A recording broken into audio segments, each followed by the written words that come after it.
कराची में नस्ला टावर के बाद तारिक रोड की मदीना मस्जिद का नंबर लग गया। नमाजी एहतजाज करते रह गए, इंतजामिया बेबस हो गई। सुप्रीम कोर्ट ने बड़ा फैसला सुना दिया।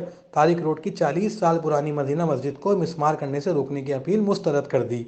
तजावुजात गिराने से मुतालिक केस की समाअत चीफ जस्टिस गुलजार अहमद की सरबराही में हुई। अटारनी जनरल खालिद जावेद खान ने मस्जिद शहीद करने के हुक्म पर नजरसानी की अपील की और कहा कि दरख्वास्त है 28 दिसंबर के हुक्म पर नजरसानी करें।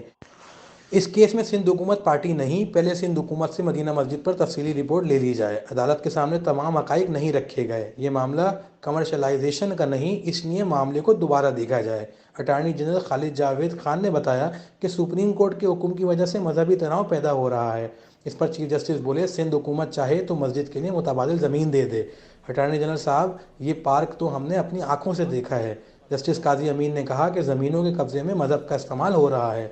आप हुकूमत के नुमाइंदे हैं, चाहते हैं आसमान गिर जाए हुकूमत ना गिरे। इबादत गाह और इकामत गाह में फ़र्क होता है। चीफ जस्टिस ने कहा कि सिर्फ इतना कर सकते हैं कि जब तक मस्जिद की नई जगह ना मिले तब तक उसे ना गिराने का हुक्म दें। पार्क से तजावुजात ख़त्म करने का हुक्म वापस नहीं होगा। चीफ काजी अमीन ने कहा कि तजावुजात पर मस्जिद की तामीर गैर मजहबी इकदाम है। इस्लाम इसकी इजाज़त नहीं देता। मस्जिद बनाई है तो अपनी जेब से बनाएं। सुप्रीम कोर्ट ने सिंध हुकूमत से 3 हफ्ते में रिपोर्ट तलब करते हुए अटारनी जनरल की अपील मुस्तरद कर दी।